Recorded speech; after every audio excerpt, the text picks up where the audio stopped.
Hi friends,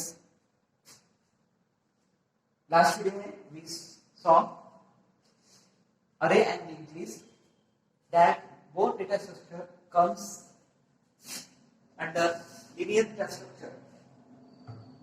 So आज जो देखने वाले हैं वो डेटा स्ट्रक्चर का नाम है tree. Tree is a collection of element called node. So that is a tree जो मैंने बनाया है बोर्ड पे, इसको बोलते हैं ट्री. ऐसे स्ट्रक्चर को बोलते हैं tree. That tree represent hierarchical relationship between element. एक और hierarchical relationship आपको शो करता है. यहाँ पे देखो हर एक नोड कुछ लाइन से कनेक्टेड है. इस लाइन को बोलते as. Now T can binary tree or T can be defined as finite set of element such that first point याद रखना है T is empty. ट्री आपकी empty हो सकती है. ट्री empty कब रहेगी? जब रूट नोड नहीं रहेगा तो ट्री क्या रहेगी? आपकी empty रहेगी. Second point T contain distinguished node R and remaining node of T form an order pair of disjoint tree T1 and T2. इसका मतलब ये जो ट्री है इसमें सबसे ऊपर जो ऊपर लेवल का नोड है that is known as root node. सबसे ऊपर कौन सा नोड है? रूट. इस रूट नोड ने पूरे ट्री को दो पार्ट में डिवाइड किया है. इस पार्ट को बोलेंगे लेफ्ट सब ट्री, उस पार्ट को बोलेंगे right sub tree. Root node है ए हैविंग चाइल्ड बी. समझे? इसको आप चाइल्ड बोल सकते हैं या इसको आप सक्सेसर बोल सकते हैं. तो a node having left successor and right successor. Left successor कौन सा है? उसका बी. एंड राइट सक्सेसर कौन सा है? उसका C. Again B having left successor and right successor. और लास्ट में डी ई जी एल के ये नोड है. इसको कोई भी सक्सेसर नहीं है, लेफ्ट नहीं है ना कि राइट सक्सेसर है. यानी लेफ्ट चाइल्ड भी नहीं है और राइट चाइल्ड भी नहीं है. तो दे आर कॉल्ड एज, इसको आप बोलेंगे लीफ बोल सकते हैं या टर्मिनल नोड बोल सकते हैं. ऐसा नोड जिसको कोई भी चाइल्ड नहीं है, लेफ्ट चाइल्ड नहीं है या लेफ्ट सक्सेसर नहीं है या राइट चाइल्ड नहीं है, उसको आप क्या बोलेंगे? Terminal node.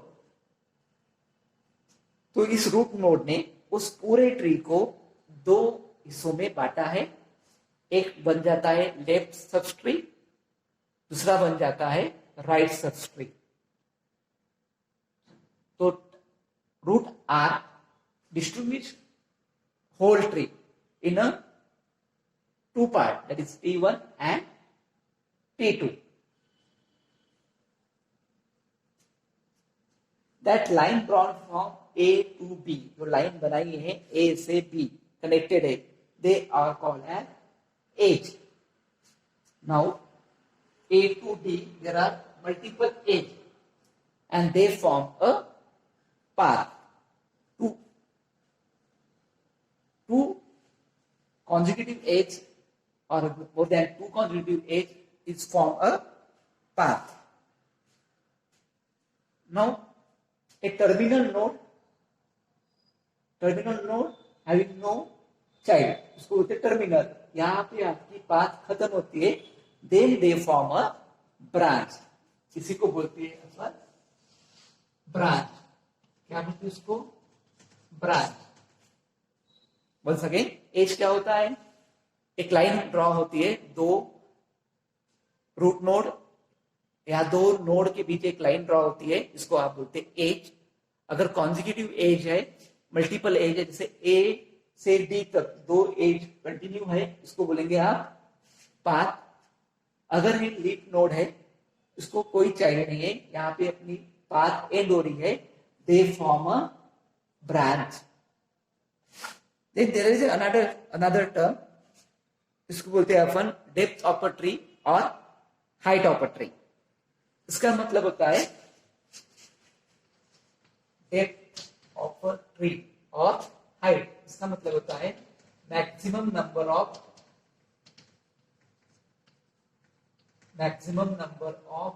Node in and branch. So depth means maximum number of node in a branch. Then there is another term, they are known as complete tree। अब complete tree क्या होता है ये देखने वाले हैं।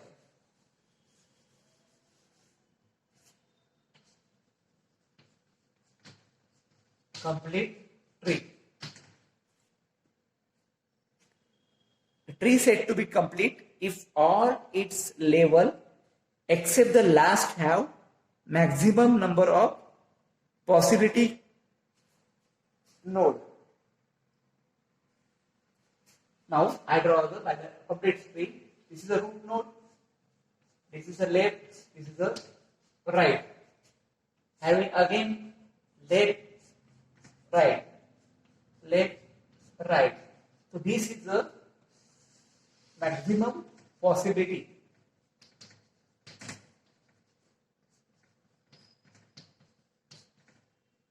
इस केस में सभी नोड को कितने चाइल्ड है, 2 चाइल्ड है। देखो सभी नोड को कितने चाइल्ड रह सकते हैं, एक तो 0 चाइल्ड रह सकते हैं, हर एक नोड को एक तो 0 चाइल्ड रह सकते हैं या 1 चाइल्ड रह सकता है या 2। 2 इज द मैक्सिमम पॉसिबिलिटी, हर एक नोड को 2 चाइल्ड रह सकते हैं। तो ये हो गया complete tree. What is complete tree? A tree is said to be complete if all its level except the last have maximum number of possible node। तो इसको बोलते हैं complete tree। So that is a tree। Now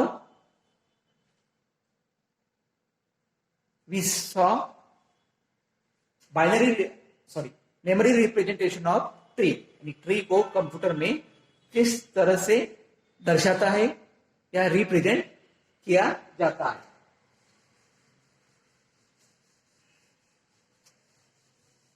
तो there are 2 ways to represent tree in memory। दो तरह से tree को memory में शो किया जाता है। पहला तरीका है लिंक रिप्रेजेंटेशन,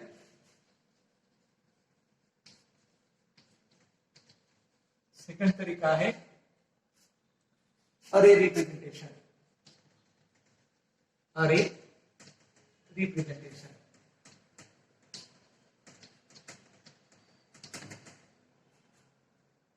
दो तरीके से आप ट्री को कंप्यूटर में दिखा सकते हैं।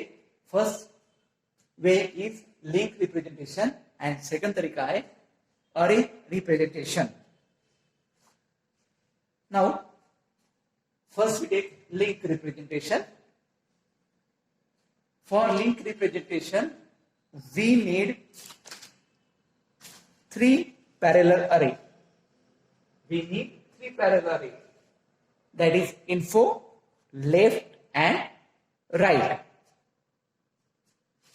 लिंक शो करने के लिए 3 अरे लगेंगे, आपको 3 अरे लगेंगे। इनके नाम है info, left and right। मैं बात कर रहा हूं लिंक रिप्रेजेंटेशन की। लिंक रिप्रेजेंट करने के लिए आपको 3 अरे लगेंगे। इनके नाम है info, left, right.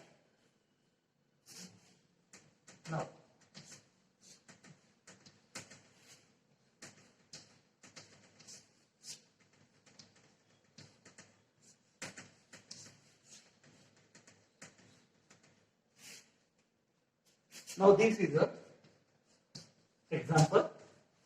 See here, A is a root node, A having left successor B, A having right successor C. अब ए रिप्रेजेंट करने के लिए आपको कितने अरे लगेंगे मेमोरी में? Info, left, right. Now I draw that is the left, that is the right, and that is the info,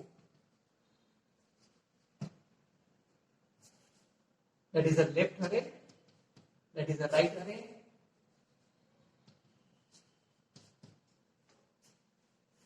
तो मेमोरी में आपको शो करने के लिए 3 अरे लगेंगे, that is the left, right and info. Now A having left child, this is the A, this is the A, that is the left. तो left is connected by A. किसको connect है? वो B को. Same as C है A का right, तो A का left, A का राइट, राइट कनेक्ट है C के साथ. ठीक है. अब A B having no left successor and C having no left, no right. Okay. Now we saw the, आपको देखना है अभी उसका मेमोरी रिप्रेजेंटेशन. इसको आप मेमोरी में किस तरह से शो करोगे? Now see how many element are there, how many array are needed? 3 array. Now this is info, that name is info, information array. लेंसेज रिप्रेजेंट करने के लिए आपको 3 अरे लगते हैं. एक का नाम है इंफॉर्मेशन, सेकंड का नाम है left, that is the info, that is the left, और ये है आपका right.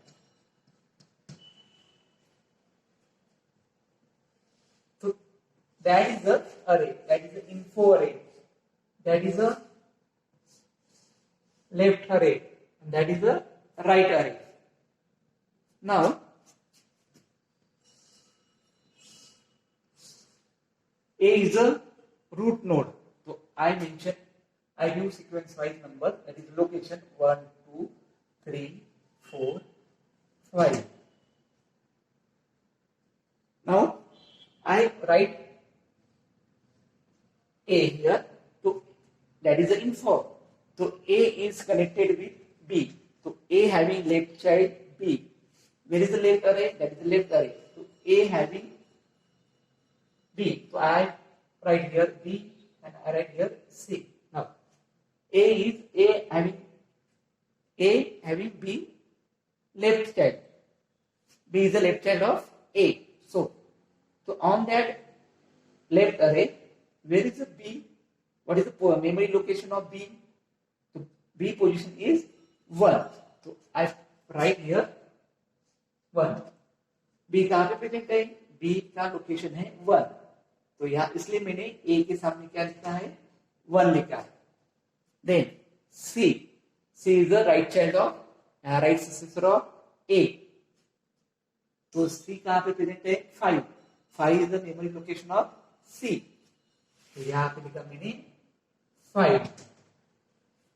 Then that B node having no left and no right successor. Therefore B के सामने लिखना है आपको 0, 0.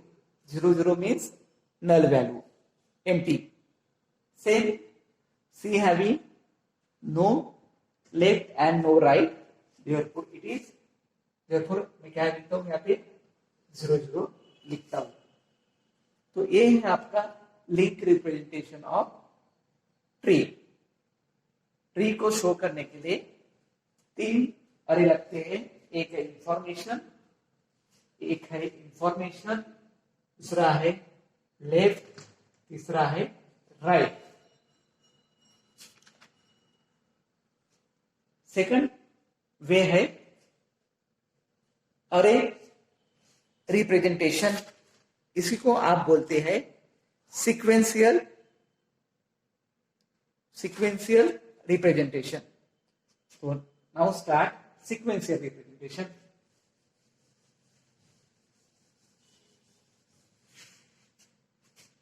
Second is array or sequential.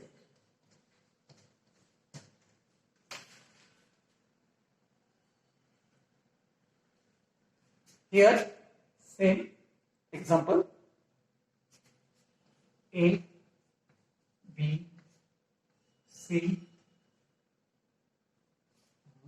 D, E. It is a tree. A is a root node. Okay. So, root are stored in tree of 1. Tree of 1. Root हमेशा tree is अरे और इसका memory location है 1. हमेशा 1 position पे रहेगा. कौन सा node? Root node. Left child are stored in tree of 2 into k. हमेशा लेफ्ट चाइल्ड कहां पे रहेगा? 2 into k. अब हियर रूट नोड की वैल्यू 1 है तो k की वैल्यू क्या हो गई? 1 हो गई. तो 2 into 1 2. लेफ्ट चाइल्ड हमेशा 2 into k पे रहेगा. And right child are stored in tree of 2 into k plus 1. तो हमेशा रूट रहेगा ट्री ऑफ 1. लेफ्ट चाइल्ड रहेगा 2 into k. राइट चाइल्ड रहेगा 2 into k plus 1. Now we आज देखने वाले इसको सीक्वेंशियल रिप्रेजेंटेशन और array. So we draw the array. What is array? Array is the collection of n homogeneous data element. कितने node है यहाँ पे? 1 2 3 4 5. There are total 5 element. Okay. तो आई ड्रॉ कॉन्जुगेटिव ब्लॉक. यहाँ पे location 1 2 3 4 5 6 7. Okay. Now A is a root node. तो हमेशा root tree of 1 पे रहेगा. तो ट्री रूट नोड क्या है? इस एग्जांपल के हिसाब से A है. तो यहाँ पे लिखना है A. B is a left successor of A. तो लेफ्ट चाइल्ड कहां पे रहेगा? Tree of 2 into k. Tree of 2 into k. 2 into k means a का लेफ्ट b है तो दैट इज द k की वैल्यू क्या है? 1. तो दैट इज द 1. क्या होता है? 2. एंड इसका लेफ्ट कहां पे आएगा? सेकंड मेमोरी लोकेशन पे आएगा. सेकंड मेमोरी लोकेशन पे क्या बनाना है मुझे? b को बनाना है. देन अगेन a का राइट चाइल्ड क्या है? c. राइट चाइल्ड कहां पे आएगा? 2 into k plus 1. तो 2 into k 2 into 1 plus 1 that is the right child. Right child कौन सी मेमोरी लोकेशन पे आएगा? 2 into 1 plus 1 means 2 plus 1 3. 2 plus 1 3. तो 3 पे क्या आने वाला है? 3 पे आने वाला है 3 पे राइट साइड ए का राइट क्या है? सी. तो यहाँ पे C. Now B having no left no right. इसको छोड़ दो. सी के बारे में देखो. सी कौन से पोजीशन पे है? सी कौन से पोजीशन पे है? 3. तो के की वैल्यू हो गई है 3. D is the left child of C. तो डी की पोजीशन क्या रहेगी? लेफ्ट चाइल्ड हमेशा क्या होता है? 2 into के, ट्री ऑफ 2 इंटू के की वैल्यू क्या है 3, तो 6, तो 6 पोजीशन पे क्या बनाना है आपको, डी बनाना है, तो यहाँ पे आ जाएगा D. Then E is a right successor of C, right child है किसका, C का, तो राइट चाइल्ड क्या पे आएगा 2 इंटू 3 प्लस 1, तो दैट इज 7, तो 7 पोजीशन पे क्या आएगा, E आएगा। So that is a array representation of binary tree or we can say sequential representation। तो इसमें तीन चीजें याद रखना है, हमेशा रूट नोड ट्री ऑफ 1 पे आएगा, सेकंड लेफ्ट चाइल्ड की पोजीशन रहेगी ट्री ऑफ 2 इंटू के, जो के मीन्स जो रूट नोड की वैल्यू होती है first O, then right child comes into tree of 2 into K plus 1, तो दैट इज, तो आज देखा लिंक रिप्रेजेंटेशन, मेमोरी में मेंटेन करने के लिए वी नीड अ 3 अरे, आपको 3 चीजों लगेगा, info, left and right. Same second case में वी सॉ द अरे रिप्रेजेंटेशन और सीक्वेंशियल रिप्रेजेंटेशन, इसमें आपको रूट नोड लेफ्ट होता है और राइट होता है, तो root node means first node, left child कहां पे स्टोर होगा 2 इंटू के, राइट चाइल्ड कहां पे स्टोर होगा 2 इंटू के प्लस 1, इन चीजों का ध्यान रखना है। और एक खास बात, ये जो लिंक रिप्रेजेंटेशन ऑफ अरे लिंक, सॉरी अरे representation, link list memory representation और बाइनरी ट्री मेमोरी रिप्रेजेंटेशन, वो जनरली में इंपॉर्टेंट टॉपिक है और वो पेपर में आता है। Thank you.